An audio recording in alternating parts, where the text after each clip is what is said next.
would you stay behind? If we could just fly to temples in the sky.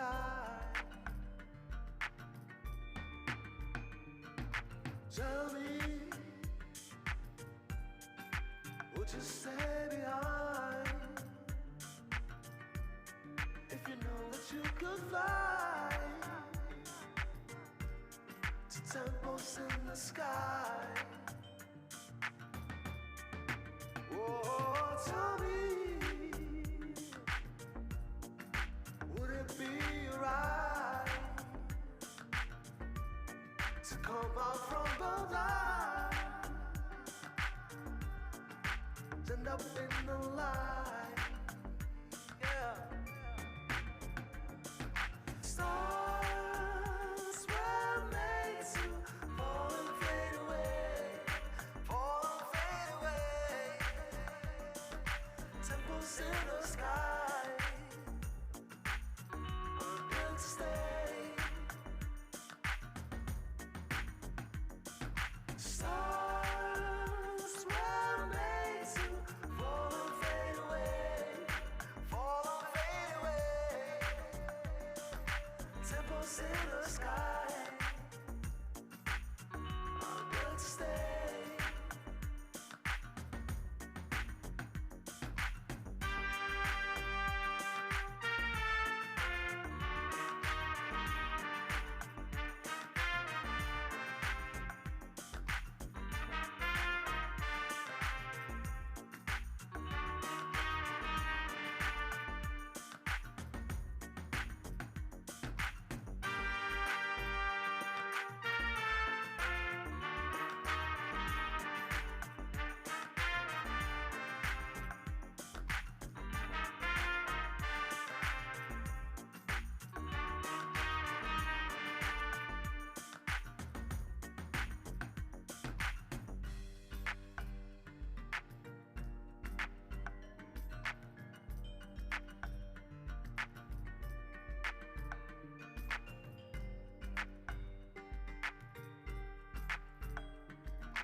Prim Ministru, Ministri,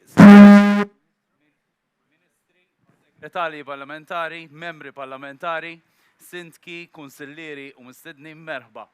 Fisem Infrastructure Malta nirringrazzjawkom tal-li il-għajtu l-istedina u naqattu man fuq l-ewwel flyover tal-Marsa Junction Project.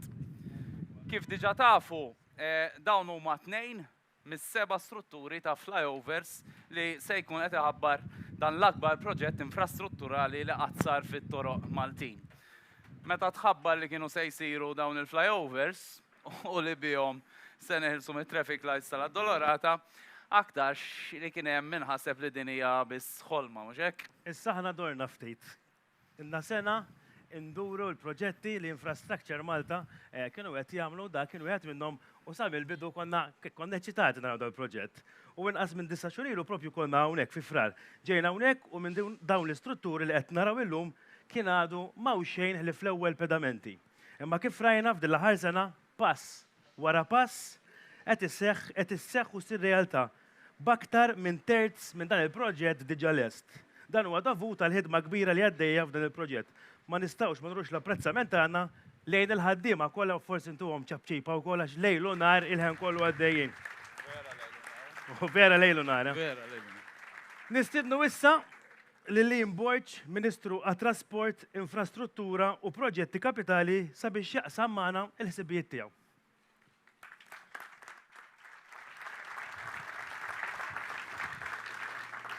Prim Ministru, kollegi, xbib, illum huwa jum storiku għal pajjiżna u l-infrastruttura. Sodisfatt immens li flimkien mal-Prim Ministru qegħdin hawnhekk sabiex niftħu l-ewwel żewġ strutturi u flyovers ta' dan l-ikbar proġett infrastrutturali illi sa issa ħajkun qatra pajjiżna. Proġett illi jagħmel parti minn viżjoni ħafna iżjed wiesa illi għandu dan il-gvern għal dan il-qasam. Viżjoni illi tpoġġi l-ewwel qabel kollox lin-nies il-kwalità tal-ħajja tagħhom. Viżjoni illi ma tagħmilx differenza bejn partijiet differenti tal-pajjiż, it-Tramuntana u n-nofsinhar. U żgur b'dan il-proġett in-nies fin-nofsinhar tal-pajjiż qegħdin fiċ-ċentru. Malta illi llum għandha l-aqwa ekonomija li qatt kellha, fost l-aqwa ekonomija fl-Ewropa, però ma nistgħux ngħidu illi għandha l-aqwa infrastruttura. Ma nistgħux ngħidu li għandha l-aqwa sistemi ta' trasport. U għalhekk il-gvern ikkommetta ruħu illi jinvesti bisħiħ f'dan il-qasam. It-trasport illi jagħtik status fis-soċjetà, il-possibilità, l-libertà li tiċċaqlaq minn post għal ieħor, li tiċċaqlaq b'mod sigur, b'mod effiċjenti, u llum nitkellmu ħafna u rridu nkomplu nżidu issa bil-fatti kif niċċaqalqu post għal ieħor anke b'mod nadif. U għalhekk dan il-gvern qed jagħmel l-akbar pjan ta' investiment fl-infrastruttura tagħna. 700 miljun sabiex nagħmlu t-toroq residenzjali kollha f'dan il-pajjiż fis-7 snin illi ġejjin. Lilin minn proġetti kapitali bħal dan. 700 miljun lilin minn proġetti bħal dak illi għandna hawnhekk fil-Marsa. Dan il-pjan ta' investiment fl-infrastruttura tagħna qed isir għaliex l-ekonomija tagħna kibret minkejja l-infrastruttura tagħha u mhux minħabba l-infrastruttura tagħha. Ħafna drabi gvernijiet jinvestu fl-infrastruttura tagħhom sabiex joħolqu x-xogħol għaliex fil-pajjiż ma jkunx hemm daqstant xogħol għal kulħadd, daqstant xogħol għaddej. Fiċ-ċirkustanza tagħna hija differenti. U allura għal daqstant issa huwa kruċjali li naqsu dik il-qabża ta' bejniethom. Il-qabża bejn is-suċċess ekonomiku u d-deficit li għad jonqos f'dak li għandu x'jaqsam kwalità ta' infrastruttura. Tajjeb ngħidu iżda wkoll li dan nistgħu nagħmluh għaliex issa il-pajjiż dan il-gvern flimkien mal-poplu tiegħu ħoloq il-ġid. Il-ġid li jippermettilna nsibu l-flus. Flus għal proġetti bħal dan tal-Marsa, illi parti minnu iva u man fondi Ewropej u minn hawn nirringrazzja il-Ministeru tal-Affarijiet Ewropej, in-nies fl-Aġenzija tal-Finanzjament Ewropew, però fuq kollox ukoll in-nies anke mill-finanzi li jikkumplementaw kull proġett fondi Ewropej. Iżda nfakkar ukoll li s-700 miljun investiment illi ser nesperjenzaw matul dawn is-7 snin fil-pajjiż huma possibbli għaliex kabbarna l-ekonomija u dawn ġejjin minn fondi nazzjonali. Għal din ir-raġuni wkoll huwa evidenti illi sabiex nagħmlu dan kollu kellna bżonn inżidu l-kapaċità, nżidu n-numri tan-nies li jaħdmu fuq proġetti bħal dawn. Pjaċir tagħna naraw investituri Maltin u ħaddiema Maltin illi huma imfawra bix-xogħol fl-infrastruttura fost l-oħrajn. Pjaċir tagħna wkoll nilqgħu fostna investituri u ħaddiema barranin illi jikkumplementaw. Anke f'dan il-każ partikolari kumpanija mit-Turkija illi qiegħda tagħmel dan il-proġett. Nieħu gost f'dan il-proċess kollu nara l-ħaddiema Maltin jitilgħu tarġa il-fuq anke fil-qasam tax-xogħol u jgħallmu lil barranin waqt li jikkoordinaw dawn ix-xogħlijiet.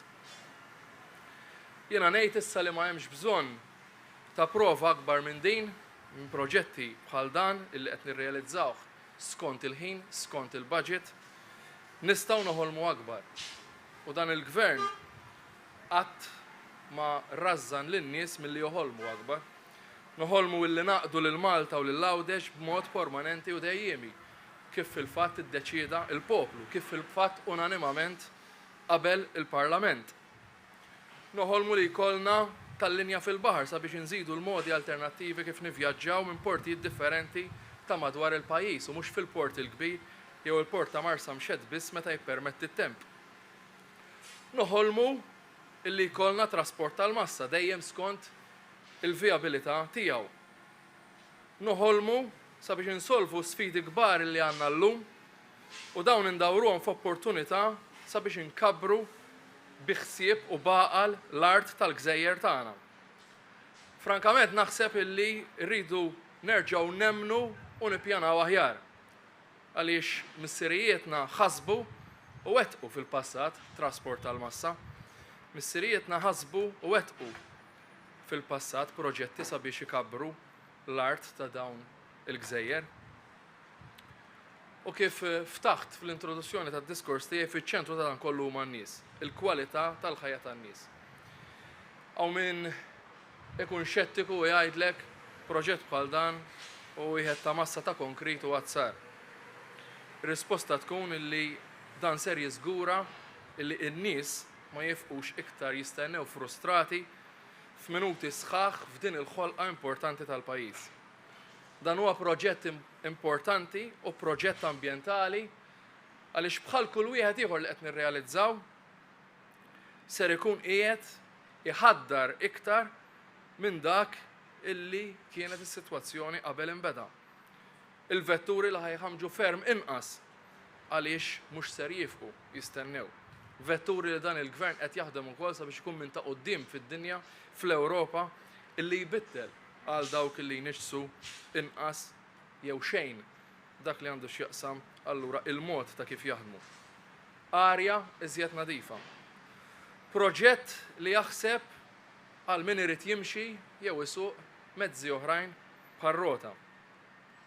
Dan huwa parti minn kullana ta' inizjattivi sabiex nindirizzaw il-bottlenecks fuq toroq arterjali sabiex ikollna infrastruttura aħjar, wieħed iħares biss lejn ix-xhur tas-sajf li fihom ġew konklużi proġetti kbar bħal f'tal-Balal, il-bridge fuq il-wiet ta' l-Imsida, interventi oħra f'Regional Road, it-triq ta' Chowsley, triq ta' Buqana huma ftit minn ħafna xogħlijiet li saru fl-aħħar xhur biss. Però huma kullana ta' inizjattivi lil-lin mill-infrastruttura fiżika wkoll. Saħħaħna trasport pubbliku u llum mhux biss inġorru numri rekord, iżda għandna 30,000 żagħżugħ u żagħżugħa ta' bejn 14 u 20 sena illi vjaġġaw b'xejn. Viżjoni ta' Prim Ministru ta' Gvern fejn qatt irridu naslu illi il-poplu kollu jkun jista' jivvjaġġa b'xejn bit-trasport pubbliku. Eluf kbar illi jażlu li jaqsmu fil-port prinċipali tagħna permezz tal-baħar minflok jużaw il-vettura privata jew mezzi oħrajn fuq it-toroq. Qed niftħu permezz ta' riformi illi qed nagħmlu is-sistema illi biha jkollna iżjed operaturi li joffru servizzi tat-trasport madwar il-pajjiż. U nżidu kull fejn ikun possibbli l-infrastruttura għar-roti u aktar għal min irid jimxi. Illum qegħdin hawn però għaliex aħna nieħdu id-deċiżjonijiet. Qegħdin hawn għaliex aħna doers. Bosta politiċi jiffukaw li jisimgħu n-nies tajjeb ħafna. Ħafna ħjar minn dawk li saħansitra ma jisimgħux lin-nies. Però tkun tista' tiġi hawnhekk u tagħti proġetti bħal dawn lill-poplu għaliex fuq kollox tmid idejk għax-xogħol u taħdem. Jiena lest li inkompli naħdem flimkien ma' sħabi taħt id-direzzjoni tal-Prim Ministru Muscat sabiex il-ħolm illi anke semmejt matul dan id-diskors, ħolm illi fl-aħħar mill-aħħar huma parti mill-programm ta' dan il-Gvern inkomplu nirrealizzawhom flimkien. Grazzi lil dawk kollha li qed jagħmlu dan il-proġett possibbli. Fuq quddiem net Infrastructure Malta li propju bħal da żmien sena twildet sabiex tagħmel dawn il-proġetti. Impressjonanti x-xogħol illi għamlu matul sena waħda biss. U l-entitajiet kollha oħrajn illi qegħdin jikkollaboraw. Grazzi lil sħabi kollegi, ministri u segretarji parlamentari u fuq kollox lill-Prim Ministru li urejt fiduċja fija. Nirringrazzjaw lill-Ministru għad-diskors tiegħi. tistgħu timmaġinaw biex ovvjament wasalna l-ġurnata tal-lum, u jiena u Daniel aħna xieda nara x'kellna ċans narawh minn fuq s'isfel dan il-proġett.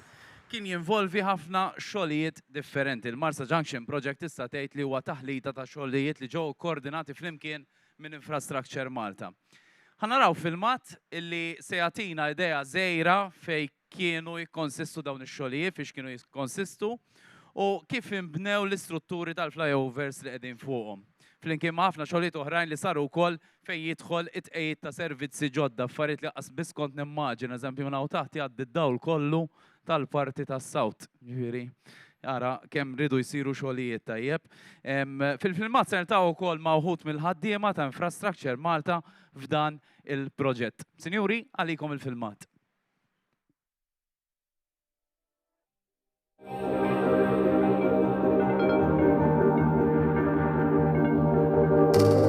Kollox jibda minn hawn.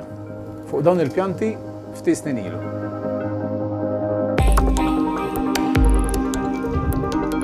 Seba' flyovers biex inneħħu darba l dejjem it-traffic lights tal-addolorat. Madwar il-flyovers, passaġġi u pontijiet għal-mixi. Korsiji għal-roti, korsiji għal-tal-linja, park and ride u ħafna spazji aktar siġar u pjanti. Investiment ta' 70 miljun euro b'fondi tal-Gvern u tal-Unjoni Ewropea. 2018, Infrastructure Malta tibni mill-ġdid triq Aldo Moro. 10 korsiji biex minnhom naslu għal flyovers. Jannar 2019, il-kontratturi jibdew ħafru għal pedamenti tal-ewwel żewġ flyovers.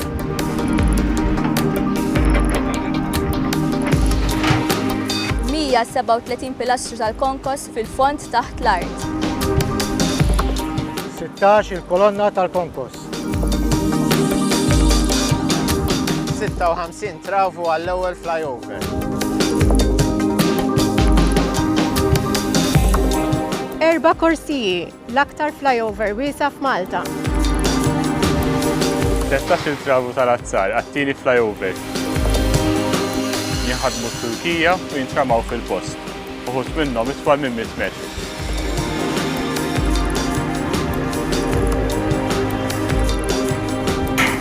Oli aktar minn 4 solari, l-ola flyover f'Malta.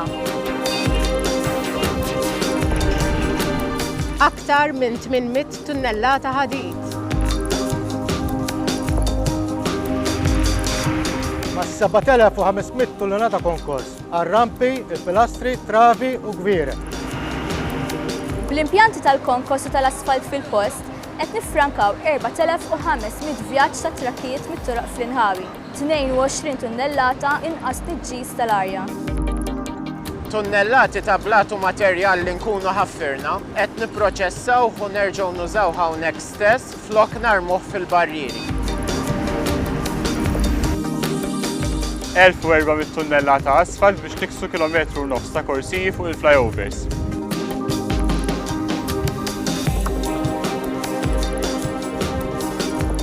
Settembru 2019, l-ewwel żewġ flyovers lesti. Rotta diretta bla traffic lights bejn triq Aldo Moro u triq Garibaldi, Ħalluqa u l-ajruport.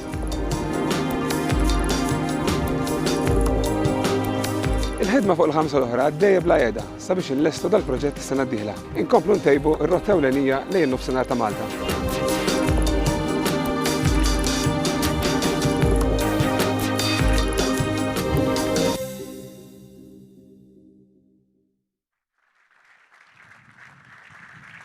U sinjuri, nistiednu issa lil Joseph Muscat, Prim Ministru ta' Malta, sabiex jagħmel id-diskors tiegħu u jiftaħ l-ewwel żewġ flyovers ta' Malta fil-Marsa Junction Project. Kjoġbok.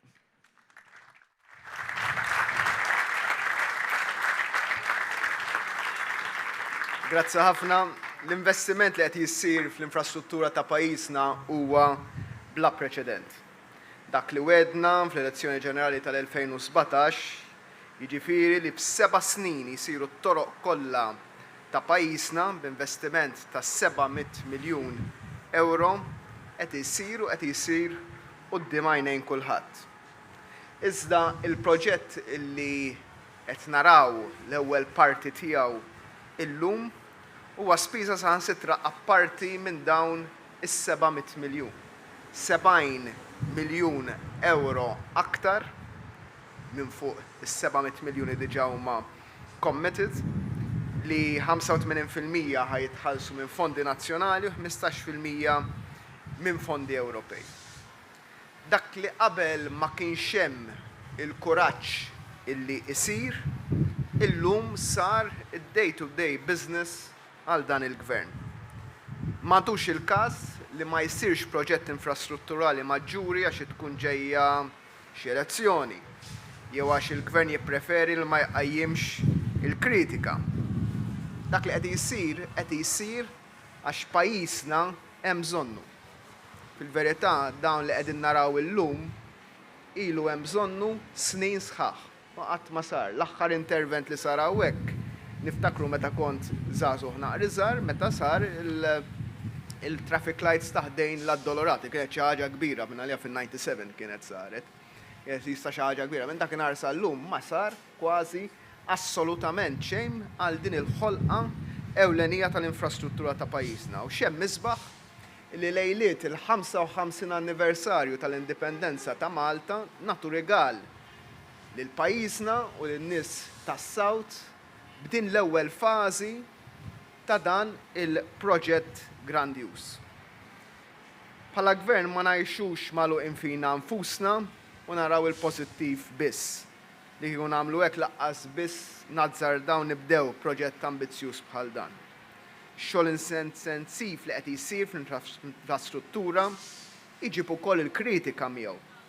Kritika li nixtarru u li naħdmu fuqha. Nifhem lil min jilmenta li jinqabad fit-traffiku. Konxi minn dan Infrastructure Malta, Transport Malta u l-Korp tal-Pulizija u l-Wardens li jagħmlu xogħol ta' koordinament bell-entitajiet kollha biex kemm jista' jkun titnaqqas din il-konġestjoni. Imma fil-verità dak li qed jsir issa llum huwa game changer assolut għal pajjiżna. F'dan kollu biddilna l-prassi ta' kif kien jsir ix-xogħol fit-toroq.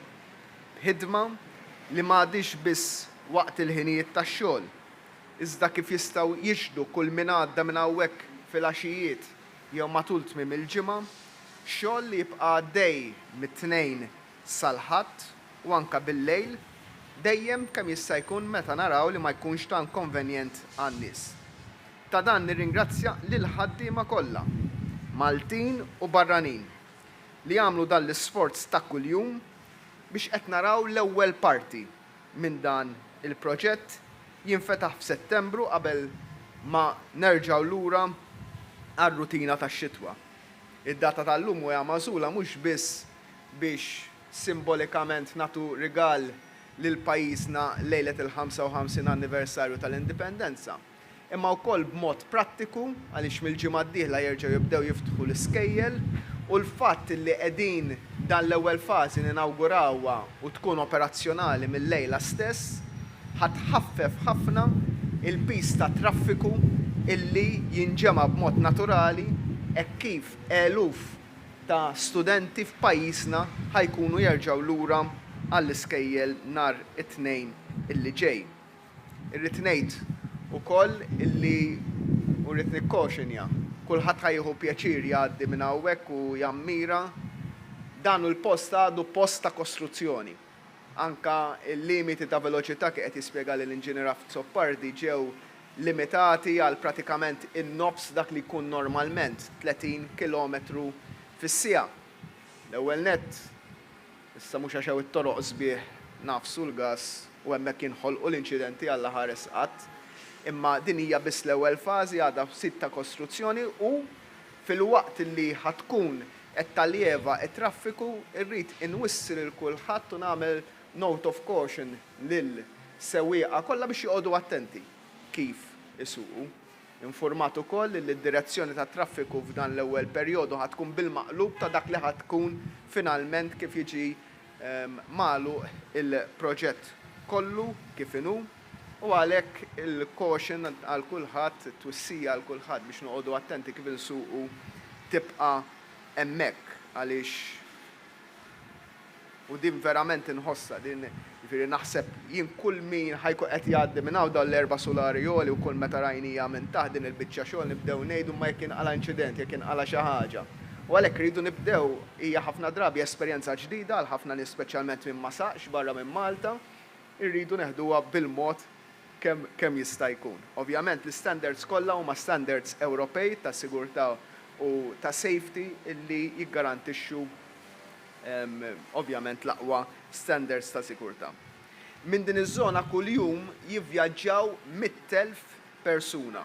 Il-junction tal-Marsa infatti hija l-aktar żona li minnha jgħaddu nies kuljum f'pajjiżna u tieħu traffiku minn 4 arterji prinċipali filwaqt li tipprovdi aċċess ewlieni minn u lejn l-inħawi tan-nofsinhar ta' Malta.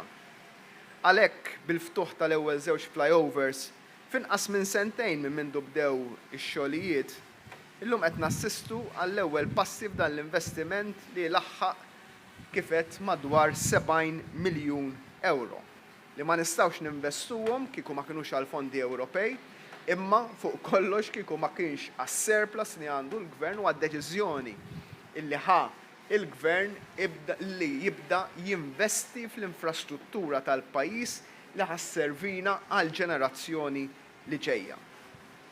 Meta dan il-proġett ikun lest ser jfisser anqas influss ta' traffiku, anqas tħaħen u kwalità ta' ħajja aħjar.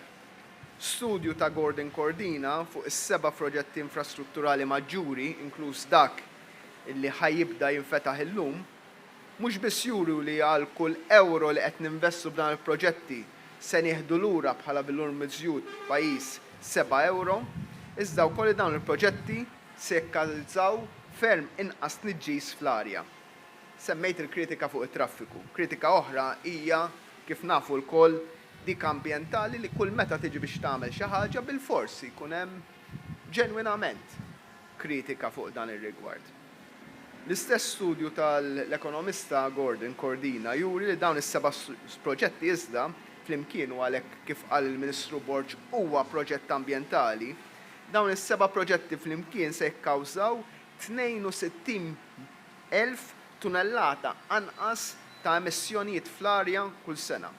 Kif ukoll b'mod globali 5 miljuni inqas ta' ħin ta' ivvjaġġar. Ifisser ukoll li l-familji Maltin se jiffrankaw madwar 75 euro fi fuel għal kull vettura kull sena. Barra minn hekk mill-lat ambjentali Infrastructure Malta din is-sena se tħawwel madwar 6,700 siġra fi proġetti infrastrutturali tagħha, buħut minnhom f'dan is-sit stess. Dan apparti li mill-2013 il hawn tħawlu 20,000 siġra u din is-sena biss Ambjent Malta ħawlet diġà 8,000 siġra oħra. Dan l-ammont huwa apparti l-45,000 siġra li hemm earmarked biex jitħawlu f'wit fulija. Il-viżjoni tal-Gvern mhix waħda biss bbażata li jsiru t-toroq, iżda wkoll li jkun hemm tisbieħ ta' kull żona infrastrutturali li tkun riġenerata. Il-proġett tal-Marsa jfisser ukoll tkomplija ta' reġenerazzjoni li qed issir fin-naħa t'isfel tal-pajjiż.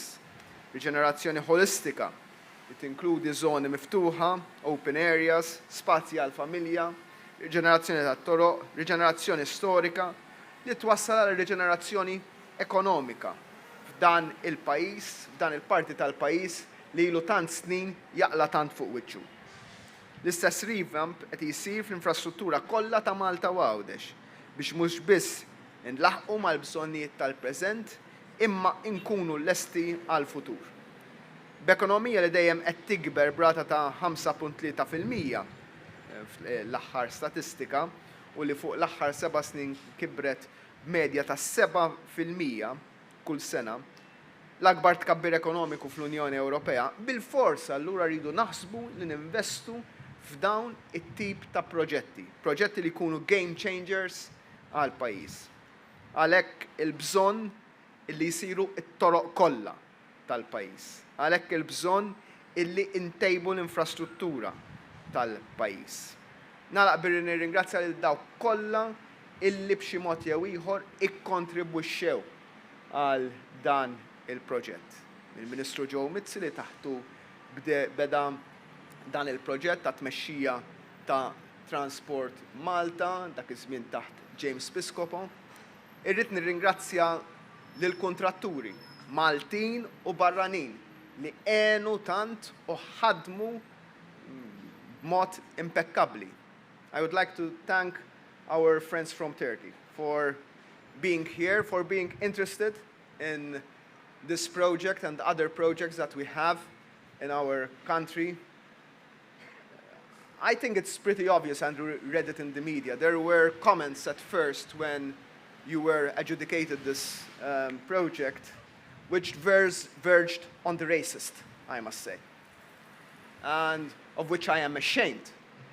I think the fact that we're here today, basically on schedule, a bit ahead of schedule, proves that the right decision was taken, proves that you're capable of doing work at European standard with value for money.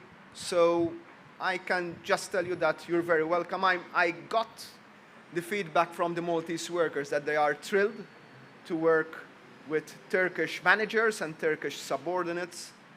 And I see this, Mr. Ambassador, as a very good blueprint for further collaboration between our two countries. So, Robert, thank you very much for spearheading this project. And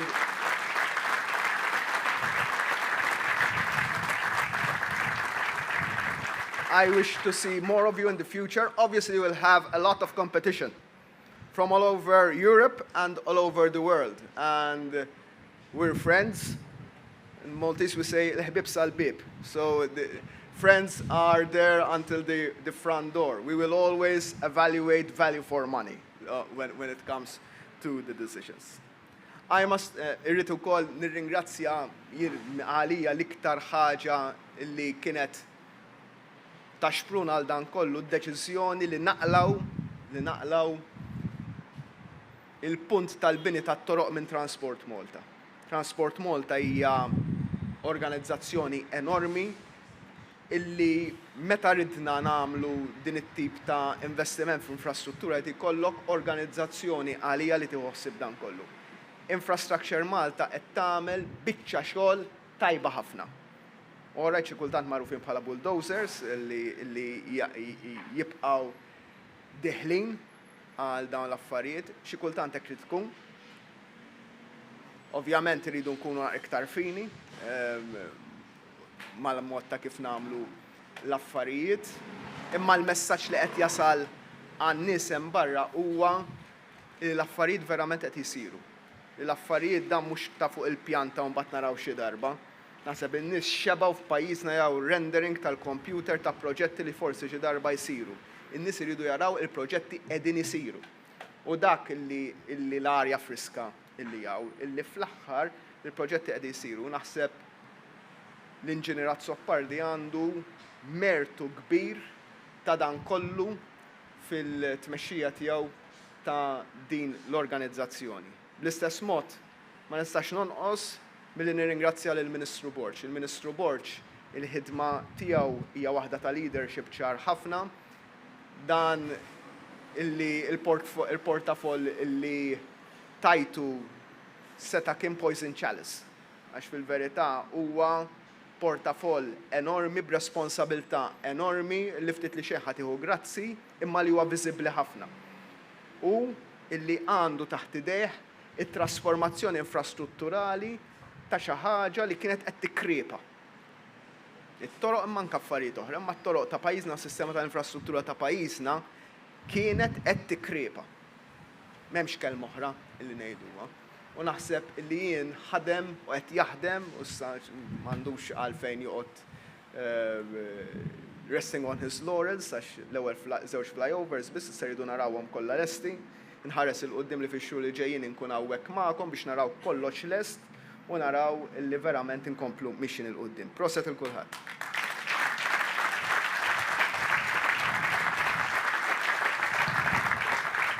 Grazzi, Prim Ministru. U bħalissa kif ħatibdew taraw minn hawn u ftit ieħor fuq l-screens ħajkunu uffiċjalment qed jinfetħu dawn iż-żewġ flyovers, l-uffiċjali ta' traffiku ħajkunu qed ineħħu l-barrikati fit-triq Aldo Moro biex jiftħu il-flyovers. U l-ewwel U l-ewwel karozzi li ħajkunu qed jgħaddu minn fuq il-flyovers huma propju karozzi tal-Old Motors Club li dawn hemm minnhom għandhom 100 sena u hemm oħrajn għandhom daqsna jew ftit iktar tajjeb ta' 70 u ta' 80. Nisperaw li jitilgħu it-tella, eh? Nisperaw li jitilgħu dawn l-erba' solari minn hawn u ftit ieħor ħanibdew naraw l-ewwel karozzi ġejjin. Nistgħu niġu hawn, nistgħu niġu hawn, mela. Tistgħu taraw ukoll fuq l-screens?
U sinjuri, uffiċjalment il-karozzi bdew tilajn it-tela, naħseb illi ħaqna għantuhom ċabċifa. Tela.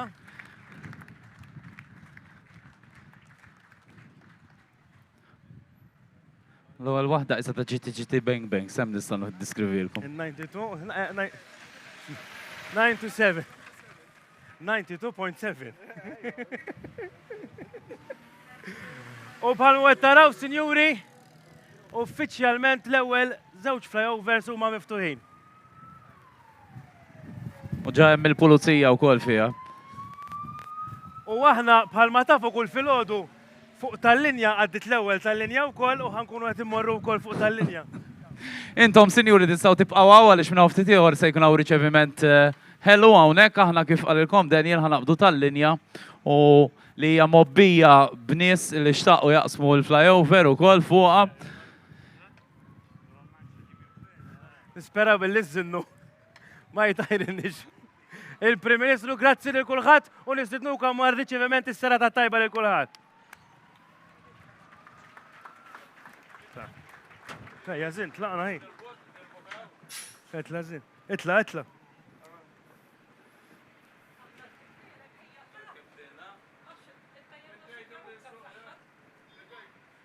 Ejja, imxi.